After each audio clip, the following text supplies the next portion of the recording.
ഉന്നത സ്ഥാനത്തിരിക്കുന്ന വ്യക്തികൾ ഈ രാജ്യത്തിന്റെ ഭരണഘടനയെ തേച്ചൊട്ടിക്കാൻ വേണ്ടി നാറിയ കളികൾ കളിക്കുമ്പോൾ ആ കളികൾ സാധാരണക്കാരന്റെ ആത്മാഭിമാനത്തെ വ്രണപ്പെടുത്തുന്നു എന്നതാണ് വാസ്തവം.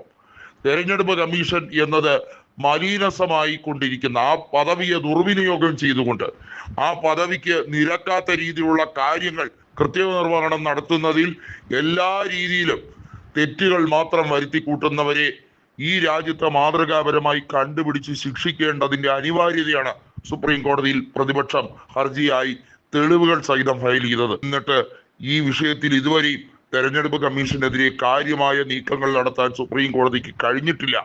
ജസ്റ്റിസ് BR ഗവായിൽ ഇന്ത്യൻ ജനത വിശ്വാസം അർപ്പിക്കുകയാണ് എന്നാണ് രാഹുൽ ഗാന്ധി പറഞ്ഞത്. യശ്വന്ത് വർമ്മയെ പോലുള്ള അഴിമതിക്കാരായ ജഡ്ജിമാരെ ഇന്ത്യ മുഴുവൻ അറിയണം.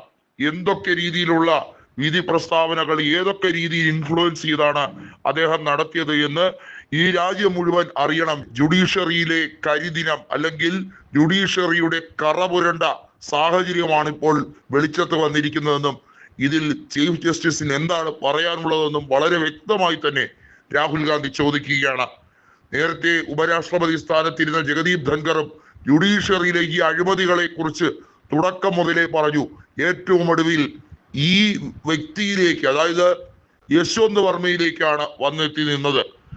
ജുഡീഷ്യറിയുടെ സാധ്യതകളെ പറ്റി കൃത്യമായി പറയുമ്പോൾ ആദ്യം വിചാരിച്ചത് സഞ്ജീവ് ഖന്നയെ കൃത്യമായി ടാർഗറ്റ് ചെയ്യാൻ പ്രധാനമന്ത്രി നരേന്ദ്രമോദിയും ക്യാബിനറ്റും അവരുടെ ഏജന്റിനെ പോലെ വിട്ടിരിക്കുന്നത് ഉപരാഷ്ട്രപതിയാണെന്നാണ്. പക്ഷേ ഉപരാഷ്ട്രപതി ജഗദീപ് ധൻഖർ ബോധ്യത്തോടെ തന്നെയാണ് നീങ്ങിയത്.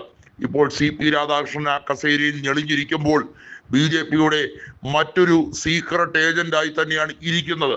ഉപരാഷ്ട്രപതിക്ക് ചില അജണ്ടകളുണ്ട്. ആ അജണ്ടകൾ ഒന്നും ഈ രാജ്യത്ത് നടപ്പിലാക്കാൻ ഞങ്ങൾ പ്രതിപക്ഷം ഉള്ളിടത്തോളം കാലം നടക്കില്ല എന്ന് ഉറക്കെ പ്രഖ്യാപിക്കുകയാണ് രാഹുൽ ഗാന്ധി. കാരണം ഇതാണ്, ഇന്ത്യയിൽ ഇത്രയേറെ അഴിമതി നിറഞ്ഞ ഒരു കാലഘട്ടം ഉണ്ടായിട്ടില്ല. ഭരണഘടനയെ അട്ടിമറിച്ചിരിക്കുകയാണ് പരിപൂർണമായി. ഭരണഘടനയെ പുനഃസ്ഥാപിക്കണമെങ്കിൽ ഒരു സംയുക്ത സർക്കാർ പ്രതിപക്ഷത്തിന്റെ നേതൃത്വത്തിൽ വരണം. അത് കോൺഗ്രസിന്റെ തന്നെ ആകണം എന്ന് നിർബന്ധമില്ല. പ്രതിപക്ഷ പാർട്ടികൾ ഐക്യത്തോടെ നിന്നാൽ ഈ സർക്കാരിനെ നിലംപരിശാക്കാൻ കഴിയും. ഓരോ സംസ്ഥാനങ്ങളിലും അതിനുവേണ്ടിയുള്ള നീക്കമാണ്.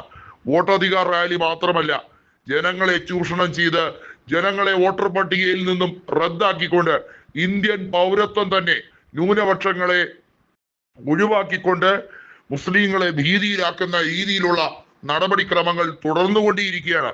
അതിനാണ് ജ്ഞാനേഷ് കുമാർ പല തക്കിട തരികിട പരിപാടികളും നടത്തിക്കൊണ്ടിരിക്കുന്നത്. ഇത് വരുന്ന നിയമസഭാ തെരഞ്ഞെടുപ്പുകളിൽ മുഴുവനായി പയറ്റാൻ അദ്ദേഹം ഓഫീസർമാർക്ക് നിർദ്ദേശങ്ങൾ നൽകി കഴിഞ്ഞിരിക്കുന്നു എന്നാണ് പ്രതിപക്ഷം പറയുന്നത്.